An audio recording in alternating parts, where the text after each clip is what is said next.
Hello मेरी YT family, कैसे हो आप लोग? आई होप सारे लोग बढ़िया होंगे। सॉरी, अभी तक मैं अब कोई अच्छा सा वीडियो नहीं लेके आ पाई थी न्यू रेसिपी का। जैसे मैंने आपको बताया था कि हाँ कि ठंड का मौसम आ गया है, तो मैं अच्छी अच्छी रेसिपीज़ लाती रहूँगी आप लोगों के लिए। तो आज मैं आपके लिए यहाँ पे पालक का साग की रेसिपी लेके आई हूँ। पालक के साग के लिए सबसे पहले अभी हमें चाहिए पालक, बथुआ। हम पालक और बथुआ मिक्स करके भी बना सकते हैं, या आप चाहो तो केवल पालक का भी बना सकते हो। तो इसके लिए पालक, बथुआ, आपको चने की दाल, टमाटर, आप अगर चाहो तो खटाई का भी यूज़ कर सकते हो। तो आम जिसे बहुत सारे लोग आमचूर पाउडर भी करते हैं कहते हैं, तो वो भी आप यूज़ कर सकते हो। तो टमाटर, मिर्च, हरी मिर्च, हरी धनिया और लहसुन। लहसुन का फ्लेवर जो है इस पालक के साग में चार चांद लगा देता है, इसके फ्लेवर को और ज़्यादा इन्हेंस कर देता है।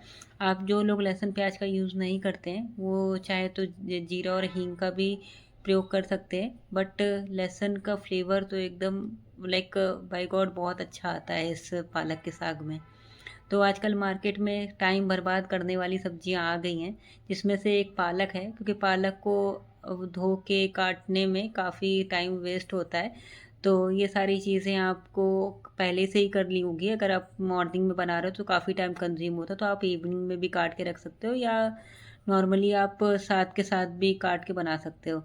तो अभी मैं यहाँ पे पालक काट के दिखा रही हूँ कि हाँ कि कैसे आप पालक काट सकते हो। आप चाहो तो चाकू की मदद से भी काट सकते हो, या अगर आपके पास कुछ और है काटने के लिए, जैसे को बहुत सारे लोग कैंची का उपयोग करते हो, तो कैंची से भी आप काट सकते हो।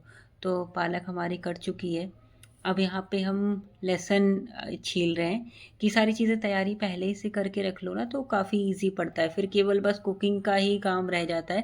बाकी चॉपिंग का काम मैं पहले पहले ही कर लेती हूँ। तो ये जैसे मैंने बताया कि हाँ कि जितनी भी ठंड की रेसिपीज़ हैं, ये मेरी मम्मी की रेसिपीज़ हैं, तो मम्मी ही बना रही हैं। मम्मी मेरे पालक का साग बहुत अच्छा बनाती हैं। तो यहाँ पे वो लहसुन छील रही हैं और मैं वीडियो बना रही हूँ।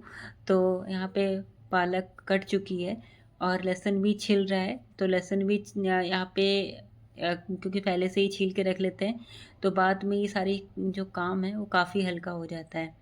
पालक को काटने, लहसुन को छीलने और टमाटर सारी चीज़ें चॉपिंग करने के बाद फिर हम बनाएंगे ना, तो वहाँ पे आपका टाइम उतना कंज्यूम नहीं होगा जितना बाकी चीज़ों में कंज्यूम होता है, क्योंकि चॉपिंग का काम सबसे बड़ा लगता है मुझे। कमेंट करके बताना दोस्तों कि आपको भी चॉपिंग बहुत बोरिंग लगता है। मुझे तो चॉपिंग बहुत ही बोरिंग काम लगता है।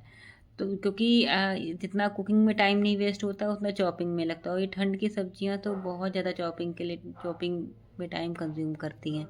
तो यहाँ सारा पालक धो के काट के अच्छे से मैंने रख लिया है, और पालक का पानी जो है वो भी हमने सुखा लिया है।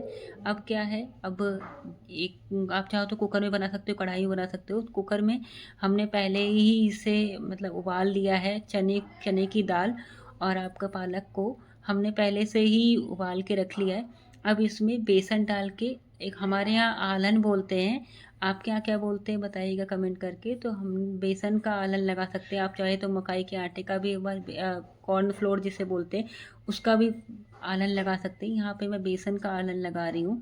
बेसन का आलन लगाने के बाद इसको थोड़ा सा गैस पे फ्राई होने के लिए रख दें अच्छे से, मतलब इसको, नहीं तो अगर बेसन का कच्चापन आता है तो वो खाने में टेस्ट अच्छा नहीं आता है। ठीक है, यहाँ पे अब सबसे ज़्यादा इसके फ्लेवर को इन्हेंस करेगा तड़का। तड़का लगाने के लिए एक पैन में आप पहले तेल गरम कर लें।